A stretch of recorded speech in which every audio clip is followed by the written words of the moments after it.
ಯಾವುದೇ ಕಾರಣದಿಂದ ಕಣ್ಣಿನ ಒತ್ತಡ ಜಾಸ್ತಿ ಆದಾಗ you land up with glaucoma.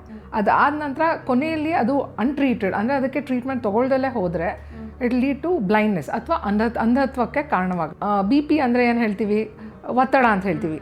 ಕೆಲವೊಮ್ಮೆ ಒಂದೇ ಕಣ್ಣು ಎಫೆಕ್ಟ್ ಆಗುತ್ತೆ. ಮೂಕ ದೃಷ್ಟಿಯ ಕಳ್ಳ ಅಂತ ಹೇಳ್ಬೋದು, ಸುರಂಗ ದೃಷ್ಟಿ ಅಂತ ಹೇಳ್ತೀವಿ. ಅಂದರೆ ಬರೀ ಸೆಂಟ್ರಲ್ ವಿಷನ್ ಮಾತ್ರ ಉಳ್ಕೊಳ್ಳುತ್ತೆ. ಕಾಮನ್ಲಿ 60+ 60 ವರ್ಷದ ಮೇಲ್ಪಟ್ಟವರಿಗೆ it is called primary open angle glaucoma. Cataract ಎಲ್ಲ ವ್ಯಕ್ತಿಗಳಿಗೂ ಆಗುತ್ತೆ. ಗ್ಲಾಕೋಮಾ ಎಲ್ಲರಲ್ಲೂ ಕಾಣಿಸ್ಕೊಳ್ಳೋದಿಲ್ಲ. ನಿಮ್ಮ ಹತ್ತಿರದ ಸಂಬಂಧಿಗಳಲ್ಲಿ ಇದ್ರೆ you have to come for a screening. ವಿಪರೀತ ನೋವಿರುತ್ತೆ. ದೇ ಕೆನಾಟ್ ಬೇರ್ ಇಟ್, ಅಷ್ಟು ನೋವಿರುತ್ತೆ. ಡಯಾಬಿಟೀಸ್ಗೂ ಗ್ಲಾಕೋಮಾಗೂ ಅಸೋಸಿಯೇಷನ್ ಇರುತ್ತೆ.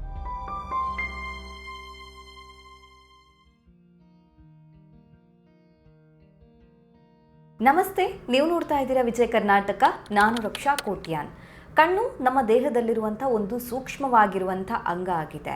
ಹೀಗಾಗಿಯೇ ಕಣ್ಣಿನ ವಿಚಾರಕ್ಕೆ ಬಂದಾಗ ತುಂಬ ಜನರಿಗೆ ಗೊತ್ತಿರುವಂಥದ್ದು ಕ್ಯಾಟ್ರಾಕ್ಟ್ ಐ ಅಥವಾ ಕಣ್ಣಿನಲ್ಲಿ ಬರುವಂಥ ಪೊರೆ. ಸೊ ಕಾಮನ್ ಆಗಿ ಇದ್ರ ಬಗ್ಗೆ ಎಲ್ರಿಗೂ ಗೊತ್ತಿರುತ್ತೆ. ಆದರೆ ಅದನ್ನು ಹೊರತಾಗಿ ಕಣ್ಣಿನಲ್ಲಿ ಬರುವಂಥ ಸಮಸ್ಯೆಗಳು ಯಾವುದು, ಅದರಲ್ಲೂ ಮುಖ್ಯವಾಗಿ ನಾವು ನೋಡೋದಾದರೆ ಗ್ಲುಕೋಮಾ ಅಂತ ಹೇಳಿದ್ರೆ ಏನು, ಇದಕ್ಕೂ ಕಣ್ಣಿನ ಪೊರೆಗೂ ಇರುವಂಥ ವ್ಯತ್ಯಾಸ ಏನು, ಕಣ್ಣಿನಲ್ಲಿ ಉಂಟಾಗುವಂಥ ಒತ್ತಡ ಹೇಗೆ ಕಣ್ಣಿನ ಮೇಲೆ ಪರಿಣಾಮವನ್ನು ಬೀರುತ್ತೆ.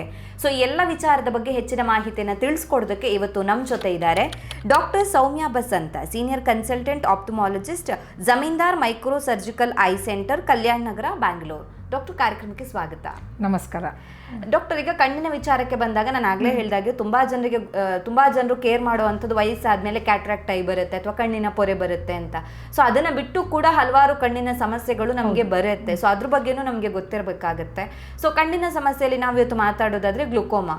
ಸೊ ಹಾಗಂದ್ರೆ ಏನು, ಎರಡೂ ಕಣ್ಣಿಗೂ ಬರುತ್ತಾ, ಹೇಗೆ ಅಂತ? ಗ್ಲಾಕೋಮಾ ಕನ್ನಡದಲ್ಲಿ ಏನು ಹೇಳಬೇಕಂದ್ರೆ ಅದರ ಹೆಸರು ಗಟ್ಟಿಗಣ್ಣು ಅಥವಾ ಹಿಂದಿಯಲ್ಲಿ ಕಾಲಾಪಾನಿ ಅಂತ ಏನು ಹೇಳ್ತೀವಿ. ಇದು ಸಾಮಾನ್ಯವಾಗಿ ಕಣ್ಣಿನ ನ್ಯೂನ್ಯತೆ, ಒಂದು ಕಂಡೀಷನ್ ಅಂತ ಹೇಳ್ಬೋದು, ಒಂದು ಕಣ್ಣಿನ ಸ್ಥಿತಿ ರಾದರ್ ದ್ಯಾನ್ ಡಿಸೀಸ್ ಅಥವಾ ಕಾಯಿಲೆ. ಇದರಲ್ಲಿ ಏನಾಗುತ್ತೆ ಅಂದರೆ ಕಣ್ಣಿನ ಒತ್ತಡ ಇರುತ್ತೆ. It is called intraocular pressure. Intraocular pressure ಅಂದರೆ ಕಣ್ಣಿನ ಒತ್ತಡ. ಇದು ಸಾಮಾನ್ಯ ಪ್ರಮಾಣಕ್ಕಿಂತ ಹೆಚ್ಚಾದಾಗ ಕಣ್ಣಿನ ನರ ಅಂದರೆ ಆಪ್ಟಿಕ್ ನರ್ವ್, ಕಣ್ಣು ಮತ್ತು ಮಿದುಳನ್ನು ಏನು ಜೋಡಿಸುತ್ತೆ ಅದನ್ನು ಆಪ್ಟಿಕ್ ನರ್ವ್ ಅಂತ ಹೇಳ್ತೀವಿ. ಇದ್ರ ಮೇಲೆ ಒತ್ತಡ ಬೀರಿ ದೇರ್ ಆರ್ ಚೇಂಜಸ್. ಏನಾಗುತ್ತೆ ಅಂದರೆ ಮೊದಲಿಗೆ ಏನಾಗುತ್ತೆ, ದೃಷ್ಟಿಹೀನತೆ ಆಗುತ್ತೆ. ಅದಾದ ನಂತರ ಕೊನೆಯಲ್ಲಿ ಅದು ಅನ್ಟ್ರೀಟೆಡ್ ಅಂದರೆ ಅದಕ್ಕೆ ಟ್ರೀಟ್ಮೆಂಟ್ ತೊಗೊಳ್ದಲ್ಲೇ ಹೋದರೆ ಇಟ್ ಲೀಡ್ ಟು ಬ್ಲೈಂಡ್ನೆಸ್ ಅಥವಾ ಅಂಧತ್ವಕ್ಕೆ ಕಾರಣವಾಗುತ್ತೆ. ಓಕೆ. ಹಾಗಿದ್ರೆ ಕಣ್ಣಿನಲ್ಲಿ ಗ್ಲುಕೋಮಾ ಅಂತ ಹೇಳಿದ್ರೆ ಬರೀ ಒತ್ತಡ ಅಷ್ಟೇನಾ, ಅದರಿಂದ ಆಚೆಗೆ ಬೇರೆ ಏನಿದೆ ಅಂತ? ಒತ್ತಡ ಅಂದರೆ ಒತ್ತಡದಿಂದ ಅದು ನಾರ್ಮಲ್ ಆಗಿ ಪ್ರೆಷರ್ ಅಂದರೆ ಅದು ಒಂದು ಇಟ್ಸ್ ನಾರ್ಮಲ್ ವ್ಯಾಲ್ಯೂ ಇರುತ್ತೆ. ಅದು 16 ± 5 ಅಂದರೆ 12 ಅಥವಾ 21 ಒಳಗಡೆ ಇರಬೇಕು. Okay, it's always a range. ಅದರಿಂದ ಹೆಚ್ಚಿಗೆ ಆದರೆ 21ಕ್ಕಿಂತ ಜಾಸ್ತಿ ಆದರೆ it is always related to the pressure. ಅಂದರೆ ಈ ಒತ್ತಡ, ಕಣ್ಣಿನ ಒತ್ತಡ ಜಾಸ್ತಿ ಆದಾಗ ಇದು ಕಣ್ಣಿನ ನರದ ಮೇಲೆ ಒತ್ತಡ ಬೀಳೋದ್ರಿಂದ ಅದರದ್ದು ಫಂಕ್ಷನಾಲಿಟಿ ಅದು ಹಾಳಾಗುತ್ತೆ. ಇದರಿಂದ ಏನಾಗುತ್ತೆ ಅಂದರೆ ಅಂಧತ್ವ ಆಗುತ್ತೆ. It is basically raised intraocular pressure is equal to glaucoma. Okay. So ಆ ರೇಂಜ್ ಅನ್ನ ನೀವು ಟೆಸ್ಟ್ ಮಾಡಿನೇ ತಿಳ್ಕೊಬೇಕಾಗುತ್ತೆ. ಅಂದ್ರೆ ನಾರ್ಮಲ್ ಆಗಿ ಹೇಳೋದಕ್ಕೆ ಸಾಧ್ಯ ಆಗೋದಿಲ್ಲ ಅಂತ. ನಾರ್ಮಲ್ ಆಗಿ ನಾವೀಗ ಸ್ಕ್ರೀನ್ ನೋಡಿದಾಗ ಹೇಳ್ತೀವಿ ಡಾಕ್ಟರ್ ನನಗೆ ಐ ಸ್ಟ್ರೈನ್ ಆಯಿತು ಅಂತ. ಸೊ ಆ ಐ ಸ್ಟ್ರೈನ್ ಬೇರೆ, ಈ ಒತ್ತಡ ಬೇರೆ. ಹೌದು. Strain is different from intraocular pressure. ಇದು ಪ್ರೆಷರ್ ಲೈಕ್ ಬಿ ಪಿ ಅಂದರೆ ಏನು ಹೇಳ್ತೀವಿ, ಒತ್ತಡ ಅಂತ ಹೇಳ್ತೀವಿ ಅಥವಾ ಒತ್ತಡದ ಕಾಯಿಲೆ ಅಂತ ಹೇಳ್ತೀವಿ. ಅದೇ ಥರ ಕಣ್ಣು ಒಳಗಡೆ ಇಂಟ್ರಾಕ್ಯುಲರ್ ಪ್ರೆಷರ್, ಹೌದು, ರಕ್ತದ ಒತ್ತಡ ಬೇರೆ, ಇದು intraocular pressure. It is independent of the ರಕ್ತದ ಒತ್ತಡ. ಇದೇನಾಗುತ್ತೆ ಅಂದರೆ ಸ್ಟ್ರೈನ್ ಇಸ್ ಡಿಫ್ರೆಂಟ್. ಸ್ಟ್ರೈನ್ ಅಂದರೆ ನೀವು ತುಂಬ ಹೊತ್ತು ಈ ಮೊಬೈಲು ಅಥವಾ ಕಂಪ್ಯೂಟರ್ ಯೂಸೇಜ್ ಆದಾಗ ಏನಾಗುತ್ತೆ ಅಂದರೆ ಸ್ಟ್ರೈನ್ ಆಗುತ್ತೆ. ಸ್ಟ್ರೈನ್ ಅಂದರೆ ಒಂಥರ ಎಳೆತ ಬರುತ್ತೆ, ಅದು ಕಣ್ಣು ನೋವಾಗಿ ತಲೆನೋವಾಗೋ ಸಾಧ್ಯತೆ ಇರುತ್ತೆ. That is different from intraocular pressure. ಎಲ್ಲರಿಗೂ ಈ ಒತ್ತಡ ಇದ್ದೇ ಇರುತ್ತೆ. Right from your Born till the death ಅದು ಇದ್ದೇ ಇರುತ್ತೆ ಇಂಟ್ರಾಕ್ಯುಲರ್ ಪ್ರೆಷರ್. ಇವಾಗ ಬಿ ಪಿ ಜಾಸ್ತಿ ಆದಾಗ ಮಾತ್ರ ಹೈಪರ್ ಟೆನ್ಷನ್ ಅಂತ ಹೇಳ್ತೀವಿ, ಕರೆಕ್ಟ್ ಅಲ್ವಾ? ರಕ್ತದ ಒತ್ತಡ. ಅದೇ ಥರ ಇದೂ ಇಂಟ್ರಾಕ್ಯುಲರ್ ಪ್ರೆಷರ್. ನಾರ್ಮಲ್ ರಕ್ತದ ಒತ್ತಡ 120/80 ಇರುತ್ತೆ, ಕರೆಕ್ಟ್ ಅಲ್ವಾ? Millimetres of Mercury. ಅದೇ ಥರ ಕಣ್ಣಿನ ಪ್ರೆಷರು ಒಂದು ರೇಂಜ್ ಇದೆ. 16 ± 5, 16 ± 5. millimeters of mercury. Same, it is, the terminology we use here is millimeters of mercury. ಅದು ಜಾಸ್ತಿ ಆದಾಗ it is totally different from strain. Okay, so ಎರಡು ಕಣ್ಣಿಗೆ ಎಫೆಕ್ಟ್ ಆಗುತ್ತೆ. ಯಾಕಂದ್ರೆ ಈಗ ಡಯಾಬಿಟಿಕ್ ರೆಟಿನೋಪತಿ, ಈಗ ಶುಗರ್ ಇಂದ ಏನಾದರೂ ಪ್ರಾಬ್ಲಮ್ ಆದಾಗ ಎರಡು ಕಣ್ಣಿಗೂ ಆಗುತ್ತೆ ಹೇಳ್ತಾರೆ. So in the same way ಇದ್ರಲ್ಲೂ ಆಗುತ್ತಾ ಅಂತ? ಇದರಲ್ಲಿ ಏನಾಗುತ್ತೆ ಅಂದ್ರೆ there is so many classification ಅಂದ್ರೆ ವರ್ಗೀಕರಣ. ಅದರಲ್ಲಿ ಗ್ಲಾಕೋಮಾನಲ್ಲಿ ಪ್ರೈಮರಿ ಓಪನ್ ಆಂಗಲ್ ಗ್ಲಾಕೋಮಾ ಇರುತ್ತೆ, ಪ್ರೈಮರಿ ಕ್ಲೋಸ್ಡ್ ಆಂಗಲ್ ಗ್ಲಾಕೋಮಾ ಇರುತ್ತೆ, ವೇರಿಯಸ್ ರೀಸನ್ಸ್. ಸೂಡೋ ಎಕ್ಸ್ಫೋಲಿಯೇಷನ್ ಇದು ಒಂದೇ ಕಣ್ಣಲ್ಲಾಗುತ್ತೆ. Okay, it not always all varieties, ಅಂದ್ರೆ ಎಲ್ಲ ಥರದ ವರ್ಗೀಕರಣದಲ್ಲಿ ಎರಡು ಕಣ್ಣು ಎಫೆಕ್ಟ್ ಆಗೋದಿಲ್ಲ. ಕೆಲವೊಮ್ಮೆ ಒಂದೇ ಕಣ್ಣು ಎಫೆಕ್ಟ್ ಆಗುತ್ತೆ. ಓಕೆ, ನಾನು ಎರಡು ಕಣ್ಣಿಗೆ ಆಗುತ್ತೇನೋ ಸಾಮಾನ್ಯವಾಗಿ ಆಗುತ್ತೆ. ಕೆಲವು ಒಂದು ವರ್ಗೀಕರಣ, ಕೆಲವು ಕ್ಲಾಸಿಫಿಕೇಶನ್ ಅಲ್ಲಿ, ನಾಟ್ ಇನ್ ಆಲ್ ಟೈಪ್ಸ್, ಎಲ್ಲ ವಿಧದಲ್ಲೂ ಅಲ್ಲ. ಓಕೆ ಓಕೆ, ಇದನ್ನ ಸೈಲೆಂಟ್ ಥೀಫ್ ಆಫ್ ವಿಷನ್ ಅಂತ ಕರೀತಾರೆ. ಯಾವ ಕಾರಣಕ್ಕೋಸ್ಕರ? ಸೈಲೆಂಟ್ ಥೀಫ್ ಆಫ್ ವಿಷನ್ ಕನ್ನಡದಲ್ಲಿ ಡೈರೆಕ್ಟ್ ಆಗಿ ತರ್ಜುಮೆ ಮಾಡ್ಬೇಕಂದ್ರೆ ಮೂಕ ದೃಷ್ಟಿಯ ಕಳ್ಳ ಅಂತ ಹೇಳ್ಬೋದು. ದೃಷ್ಟಿಯ ಮೂಕ ಕಳ್ಳ, ಸಾರಿ. ಅಂದ್ರೆ ಏನಾಗುತ್ತೆ ಅಂದ್ರೆ ನಾವು ನೋಡಿದಾಗ ಈ ನೋಟನ ನೇರ ನೋಟ ಅಥವಾ ಕೇಂದ್ರ ದೃಷ್ಟಿ ಅಂತ ಹೇಳ್ತೀವಿ. ಅದರ ಜೊತೆಗೆ ನಾನು ನಿಮ್ಮನ್ನು ನೋಡ್ತಾ ಇರ್ತೀನಿ ಅಥವಾ ಅಲ್ಲಿ ಮುಂದೆ ಏನಾದರೂ ಇದೆ. ಓಕೆ, ನನಗೆ ನನ್ನ ಅವೇರ್ನೆಸ್ ಅಂದರೆ ನನಗೆ ಅರಿವಿಕೆಯಲ್ಲಿ ಇದೆ, ಈ ಹಿಂದೆ ಈ ಭಾಗದಲ್ಲಿ ನೀವು ಕೂತಿದ್ದೀರಾ, ಅಲ್ಲೊಂದು ಕುರ್ಚಿ ಇದೆ, ಮೇಜ್ ಇದೆ ಅಂತ. This is called my field of vision. Field of vision ಅಂದರೆ ದೃಷ್ಟಿ ಕ್ಷೇತ್ರ ಅಂತ ಹೇಳ್ತೀವಿ. ಅದು ಏನಾಗುತ್ತೆ ಅಂದರೆ ಕ್ರಮೇಣ ಗ್ಲಾಕೋಮಾ ಇರೋರಲ್ಲಿ ಅದು ಕನ್ಸ್ಟ್ರಕ್ಟ್ ಆಗ್ತಾ ಬರುತ್ತೆ, ಅಂದರೆ ಕ್ರಮೇಣ ಚಿಕ್ಕದಾಗುತ್ತೆ. ಕೊನೆಯಲ್ಲಿ ಯಾವ ಸ್ಥಿತಿಗೆ ಹೋಗುತ್ತೆ ಅಂದರೆ ಟನಲ್ ವಿಷನ್ ಅಥವಾ ಸುರಂಗ ದೃಷ್ಟಿ ಅಂತ ಹೇಳ್ತೀವಿ. ಅಂದರೆ ಬರೀ ಸೆಂಟ್ರಲ್ ವಿಷನ್ ಮಾತ್ರ ಉಳ್ಕೊಳ್ಳುತ್ತೆ. ಕೇಂದ್ರ ದೃಷ್ಟಿ ಯಾವಾಗಲೂ ಕೊನೆಯವರೆಗೂ ಅದೇ ಥರ ಉಳಿಯುತ್ತೆ. ಅದಕ್ಕೆ ಜನರು ನಮ್ಮ ಹತ್ರ ಬರೋದಿಲ್ಲ. ದೇ ಫೀಲ್ ಅವ್ರಿಗೆ ಎಲ್ಲ ಕಾಣಿಸ್ತಾ ಇದೆ ಅಂತ ಅನ್ಕೋತಾರೆ. They have to be very sensitive. ಆ ದೃಷ್ಟಿ ಕ್ಷೇತ್ರ ಅಂದರೆ ಫೀಲ್ಡ್ ಆಫ್ ವಿಷನ್ ಕಡಿಮೆ ಆಗ್ತಾ ಇದೆ ಅನ್ನೋದು ಗೊತ್ತಾಗೋದು ಅವ್ರಿಗೆ ಗೊತ್ತಾಗೋದೇ ಇಲ್ಲ. ಎಷ್ಟೋ ಜನಕ್ಕೆ ಸ್ಟಾರ್ಟಿಂಗ್ ಅಲ್ಲಿ ಗೊತ್ತೇ ಆಗೋದಿಲ್ಲ. That is why it is called silent thief of vision. Vision ಅಂದರೆ ಎರಡೂ ಇರುತ್ತೆ, ನೇರ ದೃಷ್ಟಿ ಅಥವಾ ಕೇಂದ್ರ ದೃಷ್ಟಿ ಪ್ಲಸ್ ದೃಷ್ಟಿ ಕ್ಷೇತ್ರ. ಇದು ಎರಡು ಇಟ್ ಕಂಪ್ರೈಸಸ್ ಆಫ್ ವಿಷನ್. ಅದು ದೃಷ್ಟಿ ಕ್ಷೇತ್ರ ಕಡಿಮೆ ಆಗ್ತಾ ಹೋಗುತ್ತೆ, ಅದು ಅವ್ರಿಗೆ ಗೊತ್ತಾಗೋದೇ ಇಲ್ಲ. That is why it is called silent thief of vision. ನೇರ ದೃಷ್ಟಿ ಕೊನೆವರೆಗೂ ನಾರ್ಮಲ್ ಇರುತ್ತೆ. ಓಕೆ ಓಕೆ, ಸೊ ಅದರಿಂದ ಅವರು they never take or they never seek medical advice. ಅಂದರೆ ಡಾಕ್ಟರ್ ಹತ್ರ ಬರೋದೇ ಇಲ್ಲ ಅವರು. ಓಕೆ, ಈಗ ನಾನು ಸ್ಟ್ರೈಟ್ ನೋಡ್ತಾ ಇದ್ದೀನಿ ಅಂದ್ರೆ ನನಗೆ ಮುಂದೆ ಇರೋದು ಕಾಣಿಸುತ್ತೆ, ಆದ್ರೆ ಸೈಡ್ ಅಲ್ಲಿ ಏನಾಗ್ತಿದೆ ಅನ್ನೋದ್ರ ಬಗ್ಗೆ ಅರಿವಿರೋದಿಲ್ಲ ಅಂತ. ಆದ್ರೆ ನಾರ್ಮಲ್ ಆಗಿ ನಮಗೆ ಸೈಡ್ ಅಲ್ಲಿ ಏನಿದೆ ಗೊತ್ತಾಗುತ್ತಲ್ವಾ, ಗೊತ್ತಾಗುತ್ತೆ, ಒಂದು ಐಡಿಯಾ ಇದ್ದೇ ಇರುತ್ತೆ. ಆದ್ರೆ ಈ ತರ ಗ್ಲೋಕೋಮಾ ಇರೋರಿಗೆ ದಿಸ್ ಇಸ್ ವಾಟ್ ಹ್ಯಾಪನ್ಸ್. ಅದು ಫುಲ್ ಬ್ಲಾಕ್ ಆಗಿರುತ್ತೆ, ಅಂದ್ರೆ ಕಡಿಮೆ ಆಗ್ತಾ ಹೋಗುತ್ತೆ. ಕೊನೆಯಲ್ಲಿ only tunnel vision is remaining. ಅದಕ್ಕೆ ಸುರಂಗ ದೃಷ್ಟಿ ಅಂತ ಹೇಳ್ತೀವಿ. ಸೊ ಮುಂದೆ ಅಷ್ಟೇ ಕಾಣಿಸುತ್ತೆ, ಇಷ್ಟೇ ಕಾಣಿಸ್ತಾ ಇರುತ್ತೆ ಅವ್ರಿಗೆ. ಓಕೆ ಓಕೆ, ಹಾಗಿದ್ರೆ ಆರಂಭಿಕ ಲಕ್ಷಣಗಳು ಏನು ಕಾಣಿಸ್ಕೊಳ್ಳೋದಿಲ್ಲ. That is why it is called silent thief of vision. ಅದಕ್ಕೋಸ್ಕರ ಅವ್ರು ಬರೋದೇ ಇಲ್ಲ ನಮ್ಮ ಹತ್ರ. ಇವಾಗ ಇದನ್ನ ಕ್ಯಾಟ್ರಾಕ್ಟ್ ಅಂದ್ರೆ ಕಣ್ಣಿನ ಪೊರೆ ಕಂಪೇರ್ ಮಾಡಿದ್ರೆ, ನೀವು ಯಾವುದೇ ಪ್ರಾಂತ್ಯದಲ್ಲಿರಲಿ, ನೀವು ರೂರಲ್ ಏರಿಯಾಸಲ್ಲಿರಲಿ, ಹಳ್ಳಿ ಗುಡ್ಡಗಾಡುಗಳಲ್ಲಿರಲಿ, ಯಾರಿಗಾದ್ರೂ ದೃಷ್ಟಿ ಕಡಿಮೆ ಆದರೆ ಡೆಫಿನೆಟ್ಲಿ ಅವ್ರು ಏನು ಮಾಡ್ತಾರೆ, ನೆಕ್ಸ್ಟ್ ಅದಕ್ಕೆ ಪರಿಹಾರ ಹುಡುಕ್ತಾರೆ. ಡಾಕ್ಟರ್ ಹತ್ರ ಬಂದೇ ಬರ್ತಾರೆ, ವೈದ್ಯರ ಹತ್ರ ಬಂದೇ ಬರ್ತಾರೆ. ಸೊ ನೀವು ಎಲ್ಲೇ ಇರಲಿ ಬಂದೇ ಬರ್ತಾರೆ. ಬಟ್ ಇದೇನಾಗುತ್ತೆ ಅಂದರೆ they have to be very sensitive to notice ಅದು ಕಡಿಮೆ ಆಗ್ತಾ ಇದೆ ಅಂತ. ಅದು ಆಗೋದಿಲ್ಲ.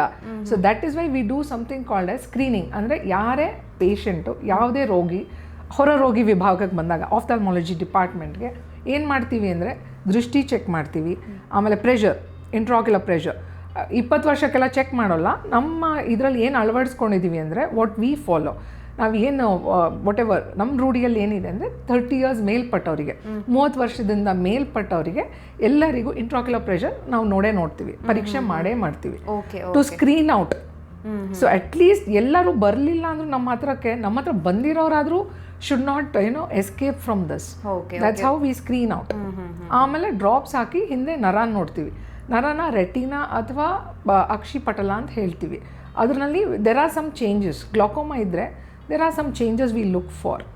ಅದನ್ನು ನೋಡ್ತೀವಿ. ಕಾಮನ್ ಆಗಿ ಯಾವ ವಯಸ್ಸಲ್ಲಿ ಗ್ಲೋಕೋಮಾ ಕಾಣಿಸ್ಕೊಳ್ಳುತ್ತೆ? ಕಾಮನ್ಲಿ 60+, 60 ವರ್ಷದ ಮೇಲ್ಪಟ್ಟವರಿಗೆ. It is called primary open angle glaucoma or POAG ಅಂತ ಹೇಳ್ತೀವಿ. ಸೊ ಹಾಗಾಗಿ 60+ ಅಥವಾ 50+ ಕಾಣಿಸ್ಕೊಳ್ಳುತ್ತೆ. ಹೌದು. ಓಕೆ, ಹಾಗಿದ್ರೆ ಇದಕ್ಕೆ ಕಾರಣ ಏನು? ವಯಸ್ಸಾಗೋದೇ ಕಾರಣನ ಅಥವಾ ಬೇರೆ ಏನಾದರೂ ಕಾರಣಗಳು? This is not related to cataract ಥರ. ಕ್ಯಾಟ್ರಾಕ್ಟ್ ಎಲ್ಲ ವ್ಯಕ್ತಿಗಳಿಗೂ ಆಗತ್ತೆ. ಅದು ವಯೋವೃದ್ಧ ಇದು ಕಾಯಿಲೆ, ಕಣ್ಣಿಂದು. ಪ್ಲಸ್ ಈ ಪ್ರೆಸ್ಬಯೋಪಿ ಅಂತ ಹೇಳ್ತೀವಿ, ಚಾಳೀಸ್ ಅಂತ ಏನು ಹೇಳ್ತೀವಿ, 40 ವರ್ಷದ ಮೇಲ್ಪಟ್ಟವ್ರಿಗೆ ಕನ್ನಡಕ ಹತ್ತಿರದಕ್ಕೆ ಕನ್ನಡಕ ಬೇಕಾಗುತ್ತೆ. ಅದು ಎಲ್ಲರಿಗೂ ಯುನೋ ಆಸ್ ಏಜ್ ಪ್ರೋಗ್ರೆಸಸ್ ಅದು ಆಗೇ ಆಗತ್ತೆ. ಬಟ್ ಗ್ಲಾಕೋಮಾ ಎಲ್ಲರಲ್ಲೂ ಕಾಣಿಸ್ಕೊಳ್ಳೋದಿಲ್ಲ. ಹಾಗಿದ್ರೆ ಕಾರಣ ಏನು ಇದಕ್ಕೆ? ಕಾರಣ ದೇರ್ ಇಸ್ ರೇಸ್ ಪ್ರೆಷರ್ಸ್. ಇದಕ್ಕೆ ಹಲವಾರು ಕಾರಣಗಳಿರುತ್ತೆ. ಸಮ್ಟೈಮ್ಸ್ ಇಟ್ ಇಸ್ ಅನುವಂಶಿಕವಾಗೂ ಬಂದಿರುತ್ತೆ. ಓಕೆ, ಅದರಲ್ಲಿ ಒಂದು 10% ಆಫ್ ದ ಪೀಪಲ್ ಅಂದರೆ ನಿಮ್ಮ ಫಸ್ಟ್ ಡಿಗ್ರಿ ರಿಲೇಟಿವ್ಸ್, ನಿಮ್ಮ ಹತ್ತಿರದ ಸಂಬಂಧಿಗಳಲ್ಲಿ ಇದ್ರೆ you have to come for a screening. ಅದು ಮ್ಯಾಂಡೇಟ್ರಿ, ಅದು ಕಡ್ಡಾಯ. ಓಕೆ ಓಕೆ, ಜೆನೆಟಿಕಲಿ ಬರುತ್ತೆ ಹೇಳಿದ್ರಿ. ಹೌದು. ಅದು ಬಿಟ್ಟು ಲೈಫ್ ಸ್ಟೈಲ್ ಫ್ಯಾಕ್ಟರ್ಸ್ ನಿಂದ ಹೇಗೆ? Lifestyle does not matter. It is not related to the lifestyle. ಹಾಗಿದ್ರೆ ಮೋಸ್ಟ್ ಆಫ್ ದ ಟೈಮ್ ಜೆನೆಟಿಕಲಿನೇ ಬರುವುದಾ ಅಂತ? Genetically, and if there are classification, ನಾನು ಹೇಳಿದ್ನಲ್ಲ ವರ್ಗೀಕರಣ ಅಂತ, ಅದು ಎವ್ರಿ ಮಿನಿಟ್ ಅದು ಪ್ರೊಡಕ್ಷನ್ ಆಗ್ತಾ ಇರುತ್ತೆ. ಆಕ್ವಿಯಸ್ ಹ್ಯೂಮರ್ ಅಂತ ಏನು ಹೇಳ್ತೀವಿ, ಪ್ರತಿ ನಿಮಿಷ ಅದು ಪ್ರೊಡಕ್ಷನಲ್ಲಿರುತ್ತೆ. ಪ್ಲಸ್ ಏನಾದರೂ ಪ್ರೊಡ್ಯೂಸ್ ಆಗಿದೆ ಹೊರಗಡೆನೂ ಹೋಗಬೇಕಲ್ವ, ಅದು ಎಕ್ಸಿಟ್ ಚಾನಲ್ಸ್ ಅಂತ ಏನು ಹೇಳ್ತೀವಿ, ಹೊರಗೆ ಹೋಗುವ ಜಾಗಗಳು. ಅದು ಏನಾದರೂ ಅದರಲ್ಲಿ ಏನಾದರೂ ಅಡೆತಡೆಗಳಾದರೆ, ಇಟ್ ಇಸ್ ನ್ಯಾರೋಡ್ ಅಂದರೆ ಚಿಕ್ಕದಾಗಿದ್ರೆ, that is when you land up with problems. ಅವಾಗ ಕಣ್ಣಿನ ಒತ್ತಡ ಜಾಸ್ತಿ ಆಗುತ್ತೆ. ಯಾವುದೇ ಕಾರಣದಿಂದ ಕಣ್ಣಿನ ಒತ್ತಡ ಜಾಸ್ತಿ ಆದಾಗ you land up with glaucoma. Okay okay, so genetically ಒಂದು ಕಾರಣ ಆಗುತ್ತೆ, ಅನುವಂಶಿಕವಾಗಿ ಬರುತ್ತೆ. ಆದ್ರೆ ಅದನ್ನ ಬಿಟ್ಟು ನಮ್ಗೆ ಲೈಫ್ ಸ್ಟೈಲ್ ನಿಂದ ಆ ತರ ಯಾಕಂದ್ರೆ ಈಗ ಜಾಸ್ತಿ ಜನ ಸ್ಕ್ರೀನ್ ನೋಡ್ತಾರೆ, ಹೆಚ್ಚು ಸ್ಕ್ರೀನಿಗೆ ಎಕ್ಸ್ಪೋಸ್ ಆಗ್ತಾರೆ.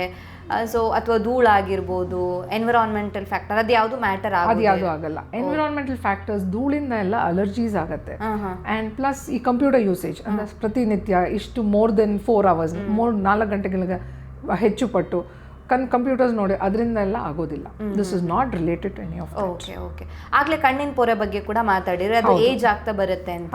ಸೊ ಇದು ಕೂಡ ನೀವು ಹೇಳ್ದಂಗೆ 60 ವರ್ಷ ಮೇಲ್ಪಟ್ಟಮೇಲೆ ಬರೋದು. There are some classifications called juvenile glaucoma. Juvenile ಅಂದ್ರೆ ಸಣ್ಣ ಮಕ್ಕಳಲ್ಲಿ ಕಾಣ್ಪಟ್ಟತೆ.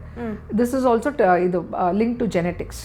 Okay, there are mutations, genes ಅಲ್ಲಿ ಕೆಲವು ಮ್ಯೂಟೇಷನ್ಸ್ ಆದ್ರೆ they will manifest this. Okay, it is seen in people in younger age group, ಇನ್ನು ಕಡಿಮೆ ವಯಸ್ಕರಲ್ಲೂ ಕಾಣಿಸುತ್ತೆ. ಬಟ್ ಕಾಮನ್ಲಿ ಅಂದ್ರೆ 60 ವರ್ಷದ ಮೇಲ್ಪಟ್ಟವರಲ್ಲಿ ಜಾಸ್ತಿ ಕಾಣಿಸ್ಕೊಳ್ಳುತ್ತೆ. ಓಕೆ, ಹಾಗಾದ್ರೆ ಈ ಕ್ಯಾಟ್ರಾಕ್ಟ್ ಐ ಹಾಗೇನೆ ಗ್ಲಾಕೋಮಾಗೆ ಇರುವಂತಹ ಕಾಮನ್ ಡಿಫರೆನ್ಸ್ ಏನು ಅಂತ doctor? It's an entirely different entity. Okay, cataract ಅಂದ್ರೆ ನಿಮ್ಮ ಕಣ್ಣಿನ ಲೆನ್ಸ್ ಅಂದ್ರೆ ಮಸೂರು ಅಂತಾರೆ ಕನ್ನಡದಲ್ಲಿ. ಅದು ಹುಟ್ಟಿದಾಗ ಏನಿರುತ್ತೆ, ಅದು ಪಾರದರ್ಶಕವಾಗಿರುತ್ತೆ, ಅಂದರೆ ಕ್ಲಿಯರ್ ಆಗಿರುತ್ತೆ. ಕ್ರಮೇಣ ಹೋಗ್ತಾ ಹೋಗ್ತಾ ಇಟ್ ಬಿಕಮ್ಸ್ ಒಪೇಕ್, ಅಂದರೆ ಅಪಾರದರ್ಶಕವಾಗುತ್ತೆ. Okay, that is what is called cataract. Okay, ಅವಾಗ ಏನಾಗುತ್ತೆ, ಸೆಂಟ್ರಲ್ ದೃಷ್ಟಿ ಅಂದರೆ ಕಣ್ಣಿನ ಕೇಂದ್ರ ದೃಷ್ಟಿ ಕಡಿಮೆ ಆಗ್ತಾ ಹೋಗುತ್ತೆ. Glaucoma is a different entity. ಅದು ಕೇಂದ್ರ ದೃಷ್ಟಿ ಅಂದರೆ ದೃಷ್ಟಿ ಕ್ಷೇತ್ರ ಕಡಿಮೆ ಮಾಡ್ತಾ ಹೋಗುತ್ತೆ, ಬಿಕಾಸ್ ಕಣ್ಣಿನ ನರದ ಮೇಲೆ ಒತ್ತಡ ಬೀಳುತ್ತೆ. ಇಟ್ಸ್ ಅ 2 ಡಿಫ್ರೆಂಟ್ ಎಂಟಿಟೀಸ್, 2 ಬೇರೆ ಬೇರೆ ರೀಸನ್ಸ್. ಓಕೆ ಓಕೆ, ಸೊ ತುಂಬಾ ಡಿಫರೆನ್ಸ್ ಇದೆ, ವೆರಿ ಡಿಫ್ರೆಂಟ್. ಎಲ್ಲರಿಗೂ ಕ್ಯಾಟ್ರಾಕ್ಟ್ ಆಗುತ್ತೆ. ಎಲ್ಲ ವಯೋವೃದ್ಧರಲ್ಲಿ cataract is seen anywhere between 50 ವರ್ಷದಿಂದ 70, 80 ವಾಟ್ ಎವರ್. ಎಲ್ಲರಿಗೂ ಹಾಗೆ ಆಗುತ್ತೆ, ನಿಮಗೆ ನನಗೆ ಎಲ್ಲರಿಗೂ ಹಾಗೆ ಆಗುತ್ತೆ. ಬಟ್ ಗ್ಲಾಕೋಮಾ ಎಲ್ಲರಿಗೂ ಆಗೋದಿಲ್ಲ. ಓಕೆ ಓಕೆ, ಸಿಂಪ್ಟಮ್ಸ್ ಅಲ್ಲಿ ಆಗ್ಲೇ ಹೇಳಿದ್ರೆ ಸ್ಟಾರ್ಟಿಂಗ್ ಅಲ್ಲಿ ಏನು ಗೊತ್ತಾಗಲ್ಲ, ಹೋಗ್ತಾ ಹೋಗ್ತಾ ದೃಷ್ಟಿ ಸ್ವಲ್ಪ ಕಡಿಮೆ ಆಗುತ್ತೆ, ಸೈಡ್ ಅಲ್ಲಿ ನಮಗೆ ದೃಷ್ಟಿ ಏನು ಗೊತ್ತಾಗಲ್ಲ, ದೃಷ್ಟಿ ಕ್ಷೇತ್ರ ಕಡಿಮೆ ಆಗುತ್ತೆ ಅಂತ. ಸೊ ಅದನ್ನ ಬಿಟ್ಟು ಬೇರೆ ಏನಾದ್ರೂ ಸಿಂಪ್ಟಮ್ಸ್ ಕಾಣಿಸ್ಕೊಳ್ಳೋದು ಅಂದ್ರೆ ಪೇನ್ ಬರೋದು ಏನು ಗೊತ್ತಾಗಲ್ಲ? ನಥಿಂಗ್, ಓನ್ಲಿ ಒನ್ ಕ್ಯಾಟಗರಿ ಅಂದ್ರೆ ಒಂದು ವರ್ಗೀಕರಣ, ಪ್ರೈಮರಿ ಆಂಗಲ್ ಕ್ಲೋಜರ್ ಗ್ಲಾಕೋಮಾ. ಅದಾದಾಗ ಏನಾಗುತ್ತೆ, ಅದು 2 ಕಣ್ಣಲ್ಲೂ ಆಗ್ಬೋದು, ಒಂದೇ ಕಣ್ಣಲ್ಲೂ ಆಗ್ಬೋದು. ಅಂಥವರಲ್ಲಿ ಹೊರಗೆ ಹೋಗುವ ಚಾನೆಲ್ಸ್ ಅಂದರೆ ನಾಳಗಳು ಅವು ಏನಾದರೂ ಬ್ಲಾಕ್ ಆದಾಗ ಏನಾಗುತ್ತೆ ಅಂದರೆ ಈ ಅಕ್ಯೂಟ್ ಪೇನ್ ಅಂದರೆ ತುಂಬ ಈ ಸಡನ್ ರೇಸ್ ಆಫ್ ಪ್ರೆಷರ್ಸ್, ಸಡನ್ನಾಗಿ ಪ್ರೆಷರ್ಸು ಜಾಸ್ತಿಯಾಗಿ ಸಾಮಾನ್ಯ ಪ್ರಮಾಣಕ್ಕಿಂತ ಜಾಸ್ತಿಯಾಗಿ ಅದೇನಾಗುತ್ತೆ ಅಂದರೆ ದೇ ಕ್ಯಾನ್ ಹ್ಯಾವ್ ಪೇನ್, ನೋವಿರುತ್ತೆ, ರೆಡ್ನೆಸ್, ವಾಟ್ರಿಂಗ್, ವಿಪರೀತ ನೋವಿರುತ್ತೆ. It's they cannot bear it, ಅಷ್ಟು ನೋವಿರುತ್ತೆ. Only in that that classification, ಆ ವರ್ಗೀಕರಣದಲ್ಲಿ ಮಾತ್ರ ಆಗುತ್ತೆ. ಓಕೆ, ಸೊ ಟೈಪ್ಸ್ ಮೇಲೆ ಡಿಪೆಂಡ್ ಆಗಿರುತ್ತೆ ಅಂತ ಇದ್ರಲ್ಲಿ ಮಾತ್ರ ಗೊತ್ತಾಗುತ್ತೆ, ಅದರ್ವೈಸ್ ಬೇರೆ ಯಾರಿಗೂ ಗೊತ್ತಾಗೋದಿಲ್ಲ. ಓಕೆ, ಹಾಗಿದ್ರೆ ಗ್ಲಾಕೋಮಾದಲ್ಲಿ ಯಾವೆಲ್ಲ ಮೇಜರ್ ಟೈಪ್ಸ್ ಇದೆ ಡಾಕ್ಟರ್, ಅದರ ಬಗ್ಗೆ ಎಕ್ಸ್ಪ್ಲೈನ್ ಮಾಡೋದಾದ್ರೆ? ದೇರ್ ಆರ್ ಮೇಜರ್ ಟೈಪ್ಸ್ ಅಂದರೆ primary open angle glaucoma, POAG ಅಂತ ಹೇಳ್ತೀವಿ. ಅದರಲ್ಲೂ ಪ್ರಾಥಮಿಕವಾಗಿ ಇರುತ್ತೆ, ಆಮೇಲೆ ಸೆಕೆಂಡ್ರಿ ಅಂದರೆ ದ್ವಿತೀಯ ಕಾರಣಗಳಿರುತ್ತೆ. ಓಕೆ, ಪ್ರೈಮರಿ ಅಂದರೆ there is no associated cause for it. ದ್ವಿತೀಯ ಕಾರಣಗಳು ಅಂದರೆ ಇತರೆ ನ್ಯೂನತೆಗಳಿದ್ರೆ ಕಣ್ಣಿನಲ್ಲಿ, ಲೈಕ್ ಸೂಡೋ ಎಕ್ಸ್ಫೋಲಿಯೇಷನ್ ಅಥವಾ ಹೈಪರ್ಟೆನ್ಸಿವ್, ಯುವಿಐಟಿಸ್ ಇರುತ್ತೆ ಕಣ್ಣಲ್ಲಿ, ಅವಾಗೆಲ್ಲ they are associated with secondary open angle glaucomas. Second variety is called primary angle closure. Then ಕಣ್ಣಿನ ಹೊರ ಹೋಗುವ ಜಾಗ ಏನಂದರೆ ಅದು ಏನಾದರೂ ಬ್ಲಾಕೇಜ್ ಇದ್ದರೆ ಅಥವಾ ಸಣ್ಣದಾಗಿದ್ರೆ ಆ channel, that is when it causes primary open angle closed angle closure glaucoma ಅಂತ ಹೇಳ್ತೀವಿ. ಓಕೆ, ಇದು major types is. And there is neovascular glaucoma. ಇದೇನಾಗುತ್ತೆ ಅಂದರೆ ನೀವು ಕೇಳ್ಬೋದು, ಈ ನಡುವೆ ಮಧುಮೇಹ ಆಲ್ಮೋಸ್ಟ್ ಇಂಡಿಯಾನಲ್ಲಿ ಪಾಪ್ಯುಲೇಷನ್ ನೋಡಿದ್ರೆ 105 ದಶಲಕ್ಷ ಜನ ಅಂದರೆ 105 million people are affected with diabetes. ಹೌದು. ಸೊ ಕಾಮನ್ಲಿ ಈವನ್ ಡಯಾಬಿಟೀಸ್ಗೂ ಗ್ಲಾಕೋಮಾಗೂ ಅಸೋಸಿಯೇಷನ್ ಇರುತ್ತೆ, ಕನೆಕ್ಷನ್ ಇರುತ್ತೆ, but not directly because of blood flow problems ಆಗುತ್ತೆ. ಅದಕ್ಕೆ ಏನೋ ಡ್ರೈನ್ ಮಾಡೋ ಚಾನಲ್ಸು, ಬ್ಲಡ್ ಫ್ಲೋ ಇದೆಲ್ಲ ವೇರಿಯೇಷನ್ಸ್ ಆದಾಗ ಇದಾಗತ್ತೆ. They can have uncontrolled diabetes, ಅಂದರೆ ಅನ್ಕಂಟ್ರೋಲ್ಡ್ ಅಂದರೆ ನಿಯಂತ್ರಣದಲ್ಲಿ ಇಲ್ಲಿರೋ ಮಧುಮೇಹ ಆರ್ ಸಕ್ಕರೆ ಕಾಯಿಲೆ. ಏನಾಗುತ್ತೆ ಅಂದರೆ ರೆಟ್ನೋಪತಿ ಆಗುತ್ತೆ. It can cause something called as neovascular glaucoma. ಅಂದರೆ ಕೆಲವು ಜಾಗದಲ್ಲಿ ರಕ್ತನಾಳಗಳಿರುತ್ತೆ, ಹೊಸ ರಕ್ತನಾಳಗಳು ಬಂದರೆ ದಟ್ ಇಸ್ ಕಾಲ್ಡ್ ನಿಯೋವ್ಯಾಸ್ಕ್ಯುಲೈಸೇಷನ್. ಆ ಜಾಗದಲ್ಲಿ it is foreign to that ವಿಭಾಗದಕ್ಕೆ. ಅವಾಗ ಬಂದಾಗ it closes the channels, it acts like a membrane, ಅದನ್ನು ಮುಚ್ಚಿಬಿಡುತ್ತೆ. ಅವಾಗ ಹೊರಗೆ ಹೋಗೋಕ್ಕೆ ಜಾಗನೇ ಇರಲ್ವಲ್ಲ ಆಕ್ವಿಯಸ್ ಹ್ಯೂಮರ್ಗೆ, ಅವಾಗ it causes neovascular glaucoma. Okay. So uncontrol diabetes ಇದ್ದವರಿಗೆ ಬರೋ ಚಾನ್ಸಸ್ ಇದೆ, ಜಾಸ್ತಿ ಇರುತ್ತೆ. ಓಕೆ. ಸೊ ಅದು ಕೂಡ one of the lifestyle factor disease ಆಗಿರೋದ್ರಿಂದಾಗಿ ಸೊ ಅದನ್ನು ಕಂಟ್ರೋಲ್ ಅಲ್ಲಿ ಇಟ್ಕೋಬೇಕಾಗುತ್ತೆ ಅಂತ. ಓಕೆ ಡಾಕ್ಟರ್, ಹಾಗಿದ್ರೆ ಇದಕ್ಕೆ ಟೆಸ್ಟ್ ಯಾವ ರೀತಿ ಆಗಿರುತ್ತೆ? ಟೆಸ್ಟ್ ಅಂದರೆ whenever a patient walks in, ಯಾವಾಗಾದರೂ ಯಾವ ಪೇಷಂಟು 30 ವರ್ಷದಿಂದ ಅಥವಾ 40 ವರ್ಷದಿಂದ ಮೇಲ್ಪಟ್ಟವರು they undergo this routine test. ನಮ್ಮಲ್ಲಂತಲ್ಲ, ಎಲ್ಲ ಡಾಕ್ಟರ್ಸ್, ಎಲ್ಲ ಆಫ್ಥಾಲ್ಮಾಲಜಿಸ್ಟ್ ಪ್ರತಿಯೊಬ್ಬರು I think they follow the same thing. ಅವರಿಗೆ ಡ್ರಾಪ್ಸ್ ಹಾಕಿ ನೋಡ್ತಾರೆ ಹಿಂದೆ ರಕ್ತ, ಆಪ್ಟಿಕ್ ನರ್ವ್ ಹೆಡ್ ಅಂತ ಹೇಳ್ತೀವಿ. This is where it starts. ಕಣ್ಣು ಒಳಗಡೆ ಸ್ಟಾರ್ಟ್ ಆಗಿ ಅಂದರೆ ಪ್ರಾರಂಭವಾಗಿ ಮಿಲ್ವರೆಗೂ ಹೋಗುತ್ತದು. It has a long course. It's called the optic nerve which supplies the I and which connects the I and the brain. Okay, ಅದರದ್ದು ಏನೋ ಪ್ರಾಥಮಿಕ ಭಾಗನ ನೋಡ್ತೀವಿ, ಅದರಲ್ಲಿ ಚೇಂಜಸ್ ಕಾಣಿಸುತ್ತೆ. ಓಕೆ, ಅದರಲ್ಲಿ ಏನಾದರೂ ಫಸ್ಟ್ ಇಸ್ ಇಂಟ್ರಾಕ್ಯುಲರ್ ಪ್ರೆಷರ್. ಅದು ನಾರ್ಮಲ್ ಇಲ್ಲ ಅಂದರೆ that is when we probe, ಯಾಕೆ ನಾರ್ಮಲ್ ಇಲ್ಲ, ಯಾಕೆ ವಿತಿನ್ ದ ನಾರ್ಮಲ್ ರೇಂಜ್ ಇಲ್ಲ ಅಂತ. So when we probe we look at the retina plus gonioscopy ಅಂತ ಮಾಡ್ತೀವಿ. ಈ ಆ್ಯಂಗಲ್ ರೀಸಸ್ ಅಂತ ಏನು ಹೇಳಿದೆ, ಅದು ಹೊರಗಡೆ ಹೋಗೋ ಜಾಗ, ಅದರಲ್ಲಿ ಏನಾದರೂ ಪ್ರಾಬ್ಲಮ್ಸ್ ಇದೆಯಾ ನೋಡ್ತೀವಿ. ಓಕೆ, ಆ್ಯಂಡ್ ದೆನ್ ಇದೆಲ್ಲನೂ 3 ಥಿಂಗ್ಸ್ ವಿ ಕಾನ್ಸಂಟ್ರೇಟ್ ಆನ್. ಇದರಲ್ಲಿ ಯಾವುದಾದ್ರೂ ಒಂದಾದರೂ ಏನಾದರೂ ವ್ಯತ್ಯಾಸ ಕಾಣಿಸಿದಾಗ ವಿ ಪ್ರೋಬ್ ಫರ್ದರ್, ಇನ್ವೆಸ್ಟಿಗೇಷನ್ ಮಾಡ್ತೀವಿ. Okay, this is my examination, correct ಅಲ್ವಾ? ಇದು ನಾನು ನೋಡೋದು. ಓಕೆ, ಅದಾದಮೇಲೆ ವಿ ಪ್ರೋಬ್ ಫರ್ದರ್, ಏನೋ ಪ್ರಾಬ್ಲಮ್ ಇದೆ ಅಂತ ಏನೋ ಗೋಚರವಾದಾಗ ವಿ ಪ್ರೋಬ್ ಫರ್ದರ್, ಅವಾಗ ಇನ್ವೆಸ್ಟಿಗೇಷನ್ಸ್ ಮಾಡ್ತೀವಿ. Okay, there are few investigations for glaucoma. It is called HFA ಅಂದರೆ Humphreys visual field analyser, then OCT RNFL ಅಂತ ಮಾಡ್ತೀವಿ. There are specialised test only done for glaucoma. ಅದು ಗ್ಲಾಕೋಮಾಗೋಸ್ಕರನೇ ಮಾಡ್ತೀವಿ. ಅದರಲ್ಲಿ ಏನಾದರೂ ನ್ಯೂನತೆಗಳಿದ್ರೆ ಕಂಡುಹಿಡಿದ್ರೆ ನಾವು ದಟ್ ಇಸ್ ವೆನ್ ಟ್ರೀಟ್ಮೆಂಟ್ ಶುರು ಮಾಡ್ತೀವಿ. ಓಕೆ, ಸೊ ಎಲ್ಲರ ಕಂಡೀಷನು ಸೇಮ್ ಇರೋದಿಲ್ಲ. ಈಗ ಇಬ್ಬರು ಪರ್ಸನ್ ಅಲ್ಲಿ ಗ್ಲಾಕೋಮಾ ಇತ್ತು ಹೇಳಿದ್ರೆ ಒಂದು ಪರ್ಸನ್ಗಿಂತ ಇನ್ನೊಂದು ಪರ್ಸನ್ ಇದು ಗ್ಲಾಕೋಮಾ ಡಿಫ್ರೆಂಟ್ ಆಗಿರ್ಬೋದು, ಆ ಸಿವಿಯಾರಿಟಿ ಚೇಂಜಸ್ ಇರಬಹುದು. ಹೌದು, ಸಿವಿಯಾರಿಟಿ ನಮ್ಮಲ್ಲಿ ಅವರು ನಮ್ಮ ಹತ್ರ ಬಂದಾಗ ಒಬ್ರು 40 ವರ್ಷಕ್ಕೆ ಬಂದಿರ್ಬೋದು, ಅಥವಾ ಫಸ್ಟ್ ಟೈಮ್ ಅವರು 50 ವರ್ಷದಲ್ಲಿ, ಅವ್ರಿಗೆ 50 ವರ್ಷ ಇದ್ದಾಗ ನಮ್ಮ ಹತ್ರ ಬಂದಿರ್ಬೋದು.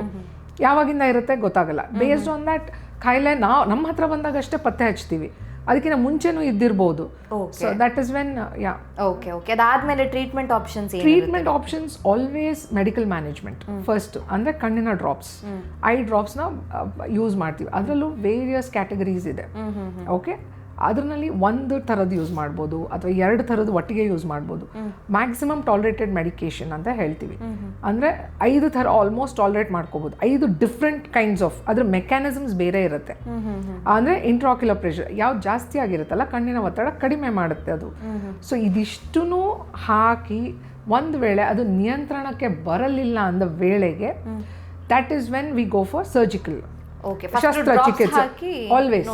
Always it is called maximum tolerated medication. ಎಲ್ಲಾನು 1, 2, 3, 4, 5 ಥರದ್ದು ಹಾಕಿ ನೋಡ್ತೀವಿ. ಅದ್ರ ನಂತರನೂ ಏನು ವ್ಯತ್ಯಾಸ ಆಗಲಿಲ್ಲ ಅಂದರೆ that is when will go in for surgery. Okay.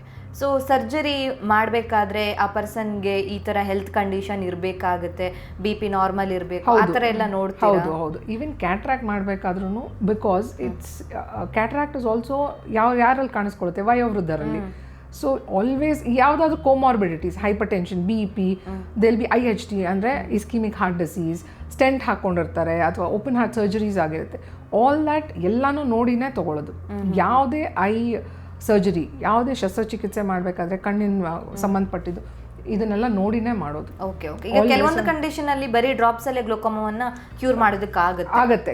This is no cure. Okay. This is like blood pressure ಮತ್ತು ಮಧುಮೇಹ, ಹೈಪರ್ ಟೆನ್ಷನ್, ರಕ್ತದ ಒತ್ತಡ ಹೇಗೆ ನಿಯಂತ್ರಣದಲ್ಲಿ ಇಟ್ಕೋಬೋದೇ ಹೊರತು ಫುಲ್ ಕಂಪ್ಲೀಟ್ ಕ್ಯೂರ್ ರಿವರ್ಸ್ ಅಂತ ಹೇಳೋದಕ್ಕೆ ಆಗೋದಿಲ್ಲ. It's irreversible damage, that is the problem. ಅಂದರೆ ಅದನ್ನು ವಾಪಸ್ಸು ತಿರುಗಿ ಪಡೆಯೋಕ್ಕಾಗಲ್ಲ. ದೃಷ್ಟಿಹೀನತೆ ಏನಾಗಿರುತ್ತೆ, we can not reverse it, ಅದನ್ನ ವಾಪಸ್ ಪಡ್ಕೊಳಕ್ಕಾಗಲ್ಲ. Okay okay. ಸೊ ಕಂಟ್ರೋಲ್ ಮಾಡ್ಬೋದು BP ಶುಗರ್ ತರ ಅಷ್ಟೇ. ಓಕೆ. ಹಾಗಿದ್ರೆ ಫಸ್ಟಿಗೆ ಏನಾದ್ರು ಬೇಗ ಬಂದ್ರು, ಅವರು ಡಿಟೆಕ್ಟ್ ಆಯ್ತು, ಗೊತ್ತಾಯ್ತು ಅಂದಾಗ ನೀವು ಸ್ಟಾರ್ಟಿಂಗ್ ಡ್ರಾಪ್ಸ್ ಹಾಕಿ ಅದನ್ನ ಒಂದೊಂದ್ಸರಿ ಏನಾಗುತ್ತೆ, ಎಲ್ರಿಗೂ ಆಪರೇಷನ್ ಬೇಕಾಗಿಲ್ವಾ ಅಂತ? Very few. Okay okay. ಈಗ ಆಪರೇಷನ್ ಮಾಡಿ ಆದಮೇಲೆ ಈ ಥರದ್ದು ಪ್ರೊಸೀಜರ್ನ ನೀವು ಫಾಲೋ ಮಾಡಬೇಕು ಆ ಥರ ಇದೆಯಾ ಅಂತ? ಯಾಕಂದರೆ ಕ್ಯಾಟ್ರಾಕ್ಟ್ ಸರ್ಜರಿ ಆದವರಿಗೆ ನಾರ್ಮಲ್ ಆಗಿ ನಾವು ಈಗ ಹಳ್ಳಿ ಕಡೆನೂ ನೋಡ್ತೀವಿ, ಒಂದು ಸ್ವಲ್ಪ ದಿನ ಹೊರಗಡೆ ಹೋಗೋ ಹಾಗಿಲ್ಲ, ಎಕ್ಸ್ಪೋಜರ್ ಹೊಗೆ ತಾಗೋ ಹಾಗಿಲ್ಲ, ತಲೆ ಸ್ನಾನ ಮಾಡೋ ಹಾಗೆ, ಸೊ ಈ ತರ ಎಲ್ಲ ಇರುತ್ತೆ. Same things will follow the same things. Okay okay. ಅದೇ ತರ ಪ್ರೊಸೀಜರ್ ಇರುತ್ತೆ. ಸೊ ಎಷ್ಟು ದಿನ ಆಗ್ಬೇಕಾಗುತ್ತೆ ಅವ್ರಿಗೆ ರಿಕವರಿ ಆಗೋದಕ್ಕೆ ಆಪರೇಷನ್ ಆದ್ರೆ? ಆಪರೇಷನ್ ಆಗಿ ಇಮಿಡಿಯೇಟ್ ಆಗಿ will come to know, on ಟೇಬಲ್ಲೇ ಗೊತ್ತಾಗುತ್ತೆ ಹೌ ಇಸ್ ದ ಪ್ರೆಷರ್ಸ್ ಎಲ್ಲಾನು. We keep checking serially. ಕ್ಯಾಟ್ರಾಕ್ಟಿಗೂ ಫಾಲೋ ಅಪ್ಸ್ ಅಂತ ಇರುತ್ತೆ. ಅದು ಫಸ್ಟ್ ಡೇ 1 ಅಂತ ಹೇಳ್ತೀವಿ, ಪೋಸ್ಟ್ ಆಪರೇಟಿವ್ ಡೇ 1 ಅಂತ ಹೇಳ್ತೀವಿ. ಅಂದರೆ ಶಸ್ತ್ರಚಿಕಿತ್ಸೆ ಆದ ನಂತರದ ಮೊದಲನೇ ದಿನ, ದಟ್ ಇಸ್ ಮ್ಯಾಂಡೇಟ್ರಿ, ನೋಡಲೇಬೇಕಾಗತ್ತೆ. ಏನಾದರೂ ತೊಂದರೆ ಆಗಿರಬಹುದು ಅಥವಾ ನಾವು ಏನಾದರೂ ಆಗಿರ್ಬೋದು, whatever, because of the immunity of the patient, there could be so many things. ಅದೇ ಥರ ಇದರಲ್ಲೂ post of day 1, day 10, day 21 ಆ ಥರ ನೋಡ್ತಾ ಇರ್ತೀವಿ. Okay okay. And then when 21 or 1 month ಎಲ್ಲ ಆದಮೇಲೆ ವಿ ಆರ್ ಸ್ಟೆಬಿಲೈಸ್ ಆಗಿರ್ತಾರೆ patient, then we are like good enough. Okay. ಈಗ ಒಂದ್ಸತಿ ಆಪರೇಷನ್ ಆಯ್ತು ಅಥವಾ ಡ್ರಾಪ್ಸ್ ಹಾಕಿನೇ ಕಂಟ್ರೋಲಿಗೆ ತಂದ್ರಿ ಅಂತ ಹೇಳಿದ್ರೆ ಮತ್ತೆ ಅದೇ ಪರ್ಸನಿಗೆ ಗ್ಲೋಕೋಮಾ ಸಮಸ್ಯೆ ಬರಲ್ಲ ಅಂತ ಹೇಳೋದಕ್ಕಾಗುತ್ತಾ ಅಂತ? ಗ್ಲೋಕೋಮಾ ಅಲ್ಲ, ಈ ಒತ್ತಡ, we always talk about pressure. he is already branded as glaucoma. So ಇದು only thing is ಅದನ್ನ ನಾರ್ಮಲೈಸ್ ಮಾಡಬೇಕು. That is our whole aim. ಅಂದರೆ ನಮ್ಮ ಹೋಲ್ ಏಮ್ ಏನಂದರೆ ಅದನ್ನ ಕಡಿಮೆ ಅಥವಾ ನಿಯಂತ್ರಣ ಇಟ್ಕೊಳ್ಳೋದು.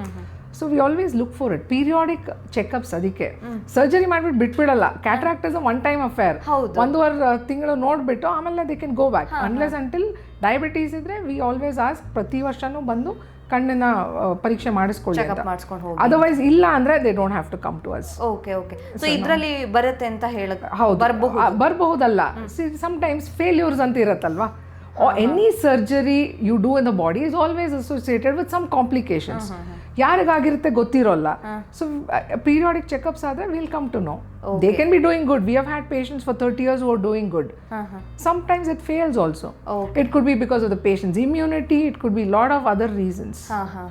Okay okay. ಸೊ ಅಲ್ಲಿ ಬೇರೆ ವಿಚಾರಗಳು ಕೂಡ, ಈಗ ರೋಗ ನಿರೋಧಕ ಶಕ್ತಿ ಎಲ್ಲಾನು ಕೂಡ ಮ್ಯಾಟರ್ ಆಗೇ ಆಗುತ್ತೆ. ಹೌದು, ಎಲ್ಲದನ್ನು ಇಟ್ ಇಸ್ ಪ್ರೈಮ್ ಇಂಪಾರ್ಟೆನ್ಸ್ ಆಗುತ್ತೆ. ಓಕೆ ಡಾಕ್ಟರ್, ಆಗಲೇ ಹೇಳಿದ್ರಿ, ಈಗ ಕ್ಲಾಸಿಫಿಕೇಶನ್ ಅಲ್ಲಿ ಹೇಳೋದಾದ್ರೆ ಸಣ್ಣ ವಯಸ್ಸಲ್ಲೂ ಮಕ್ಕಳಿಗೆ ಬರುತ್ತೆ, 60 ಪ್ಲಸ್ ಆದ್ಮೇಲೂ ಬರುತ್ತೆ ಅಂತ.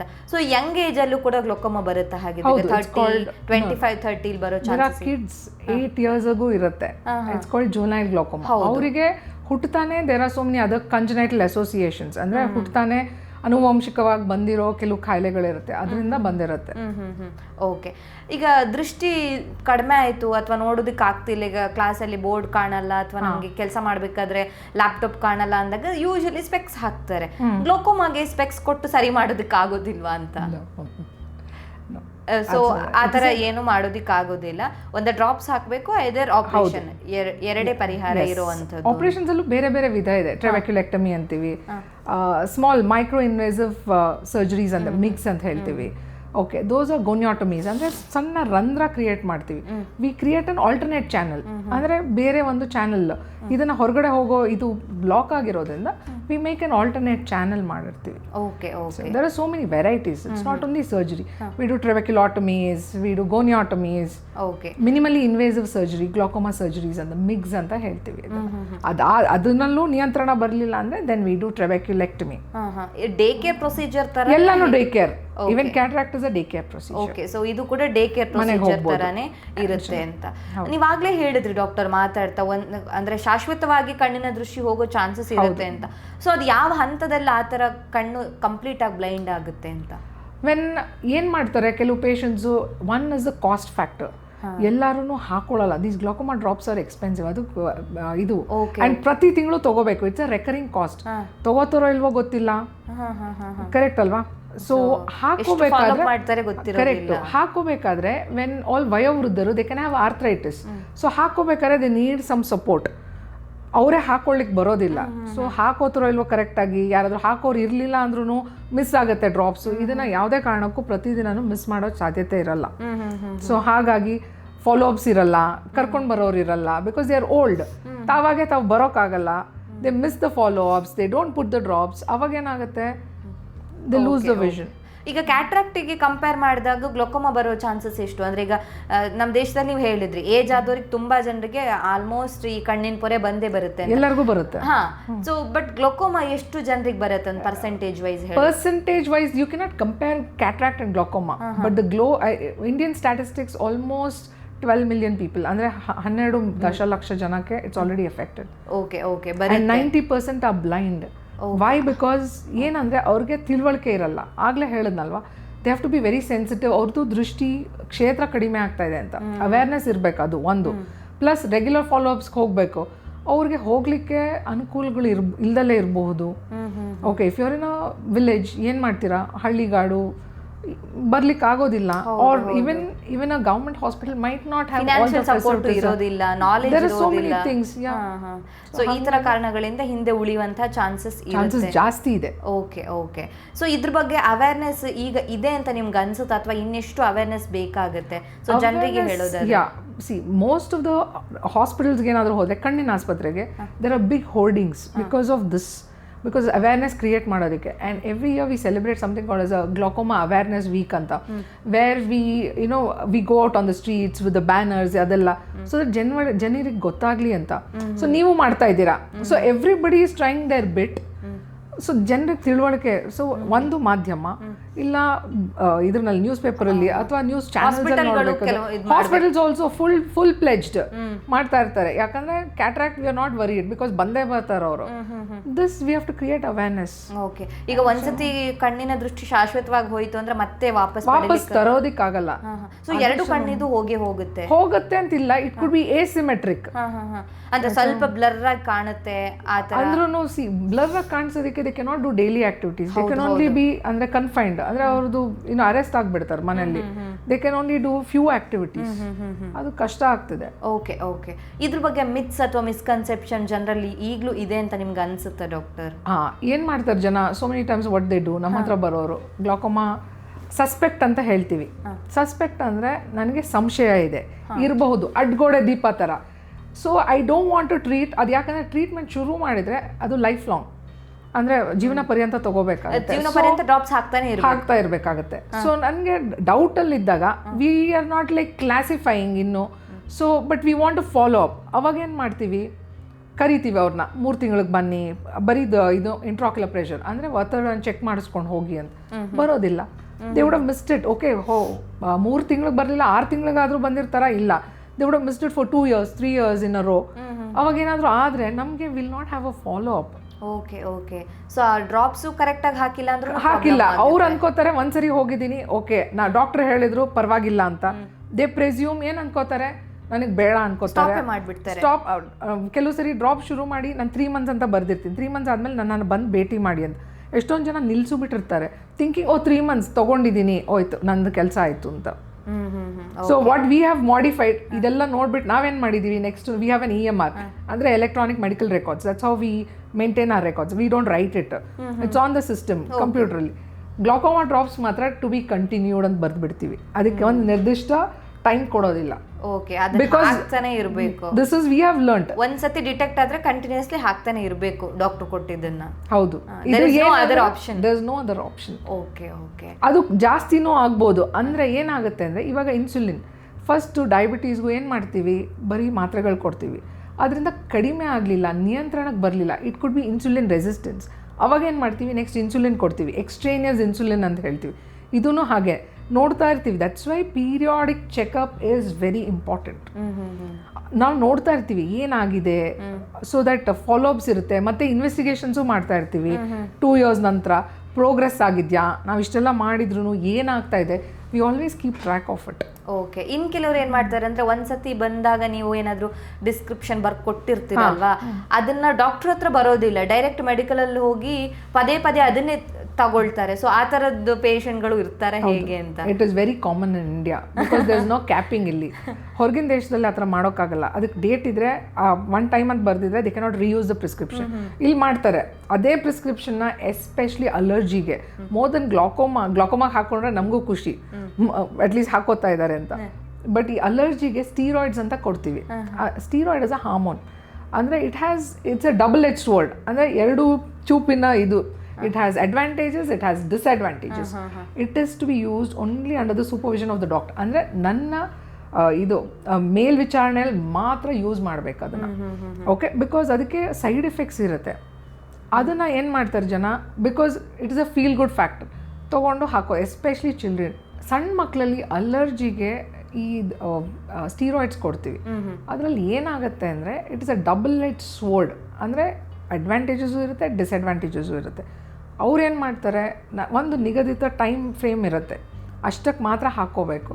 ಅದು ಬಿಟ್ಟು ಅವ್ರೇನು ಮಾಡ್ತಾರೆ, ವಾಪಸ್ ಬರೋದಿಲ್ಲ. ಮತ್ತು ಅದೇ ಥರ ಆದಾಗ ಅಲರ್ಜಿ ರೆಕರ್ಸ್, ಅಂದರೆ ಪದೇ ಪದೇ ಆಗ್ತಾನೆ ಇರುತ್ತೆ. ಧೂಳು ಗಾಳಿನ ವಿ ಕೆನಾಟ್ ಕಂಟ್ರೋಲ್ ಇಟ್. ಯಾವಾಗ ನಿಮ್ಗೆ ಎಕ್ಸ್ಪೋಜರ್ ಇರುತ್ತೆ ಅವಾಗ ಆಗ್ತಾನೆ ಇರುತ್ತೆ. So they keep using the same prescription over and over again. I have had a patient who the child was 14 ವರ್ಷದ ಹುಡುಗ. He landed up with glaucoma. ಅಲರ್ಜಿಯಿಂದ ಡ್ರಾಪ್ಸ್ ಹಾಕ್ಕೊಂಡು unmonitored, he landed up with glaucoma. Okay. It happened allergy glaucoma ಆಯ್ತು because of steroid usage.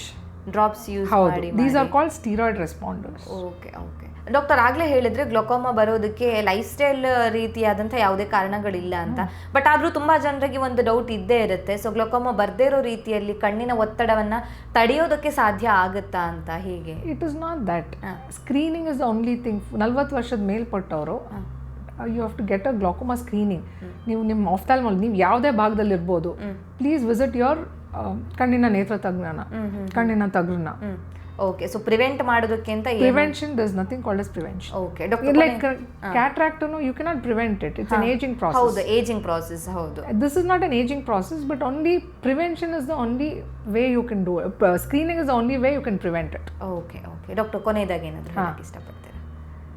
ಕೊನೆಯದಾಗಿ I think glaucoma awareness is very important because it's as we said silent thief of vision. ದಯವಿಟ್ಟು ಎಲ್ಲರೂ 40 ವರ್ಷದ ಮೇಲ್ಪಟ್ಟವರು regular screening ಮಾಡಿಸ್ಕೊಳ್ಳಿ. And especially ನಿಮ್ಮ ಮನೆಯಲ್ಲಿ ನಿಮ್ಮ first degree relative, ಅಂದರೆ ಹತ್ತಿರದ ಸಂಬಂಧಿಗಳು ಯಾರಿಗಾದರೂ ಗ್ಲಾಕೋಮಾ ಕಾಯಿಲೆ ಇದ್ದರೆ ದಯವಿಟ್ಟು ನೀವಂತೂ ಪ್ರತಿ ವರ್ಷ ಬಂದು ಸ್ಕ್ರೀನಿಂಗ್ ಮಾಡಿಸ್ಕೊಳ್ಳೇಬೇಕಾಗತ್ತೆ. Thank you so much doctor. ನಮ್ಮ ಇವತ್ತಿನ ಕಾರ್ಯಕ್ರಮದಲ್ಲಿ ಗ್ಲೋಕೋಮಾದ ಬಗ್ಗೆ ಹೆಚ್ಚಿನ ಮಾಹಿತಿಯನ್ನು ನಮ್ಮ ವೀಕ್ಷಕರಿಗೆ ತಿಳಿಸ್ಕೊಟ್ಟಿದ್ದೀರಾ. ಸೊ ಇದಕ್ಕೆ ಕಾರಣಗಳು ಯಾವ ರೀತಿಯಾಗಿರುತ್ತೆ, ಸೊ ಚಿಕಿತ್ಸೆ ತೆಗೆದುಕೊಳ್ಳಲಿಲ್ಲ ಅಂತ ಹೇಳಿದ್ರೆ ಮುಂದೆ ಏನು ಪ್ರಾಬ್ಲಮ್ ಆಗಬಹುದು, ಸೊ ಕಣ್ಣಿನ ವಿಚಾರದಲ್ಲಿ ನಾವು ಯಾವ ಮಿಸ್ಟೇಕ್ಸನ್ನು ಮಾಡಬಾರ್ದು ಅಂತ. Thank you so much. Thank you so much. Yes, ನಮ್ಮ ಇವತ್ತಿನ ಕಾರ್ಯಕ್ರಮದಲ್ಲಿ ಗ್ಲೋಕೋಮಾದ ಬಗ್ಗೆ ಹೆಚ್ಚಿನ ಮಾಹಿತಿಯನ್ನು ಡಾಕ್ಟರ್ ನಮಗೆ ತಿಳಿಸ್ಕೊಟ್ಟಿದ್ದಾರೆ. ಆರೋಗ್ಯಕ್ಕೆ ಸಂಬಂಧಿಸಿದಂಥ ಹೆಚ್ಚಿನ ವಿಡಿಯೋಗಳನ್ನು ನಮ್ಮ ವಿಜಯ ಕರ್ನಾಟಕ ಹೆಲ್ತ್ ಪೇಜ್ನಲ್ಲಿ ನೀವು ನೋಡಬಹುದು.